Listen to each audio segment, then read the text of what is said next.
પોરબંદરના રંગાવાવ નજીક આવેલ સરદાર પટેલ રમત સંકુલ સ્થાનિક ખેલાડીઓ માટે આશીર્વાદરૂપ સાબિત થઈ રહ્યું છે।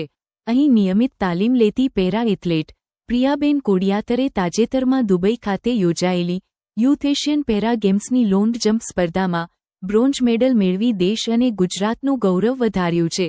પ્રિયાબેને જણાવ્યું કે આધુનિક સ્પોર્ટ્સ સંકુલ ગામની નજીક હોવાથી ઉત્તમ સુવિધાઓ સાથે નિયમિત પ્રેક્ટિસ કરવી સરળ બની છે। વડાપ્રધાન શ્રી નરેન્દ્રભાઈ મોદીના નેતૃત્વમાં રમતગમત ક્ષેત્રે થયેલા વિકાસથી ગ્રામ્ય વિસ્તારના ખેલાડીઓને ઘરાંગણે જ શ્રેષ્ઠ તાલીમ અને તક મળી રહી છે।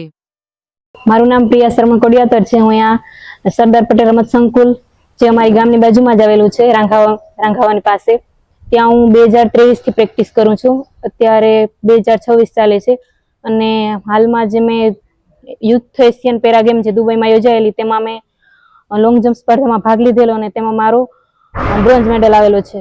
જ્યારે મેં 2023માં પ્રેક્ટિસ ચાલુ કરી પછી પહેલી નેશનલ જે ગુજરાતમાં થયેલી નડિયાદમાં, ત્યારે મેં પહેલી નેશનલ રમેલી અને તેમાં મારો સિલ્વર મેડલ આવેલો હતો। એ પછી મેં 2025માં એમપી ખાતે ગ્વાલિયરમાં યોજાયેલી નેશનલ હતી જુનિયર સબ જુનિયરની, તે નેશનલમાં મારો ગોલ્ડ મેડલ હતો અને એ પછી હું આ દુબઈમાં યુથ એશિયન પેરા ગેમ રમવા ગયેલી। અહીંની જે સગવડ છે તેમ કે અમારી ગામની બાજુમાં જ આવેલી છે એટલે મને એમ કે આવવા જવામાં એટલો સમય લાગતો નથી, મને બહુ નજીક પડે છે એટલે એમ કે પાસે છે એટલે એમ કે બહાર જવું નથી પડતું। અહીંયા જ મારી ટ્રેનિંગ દરરોજ મળી રહે છે સવાર સાંજના।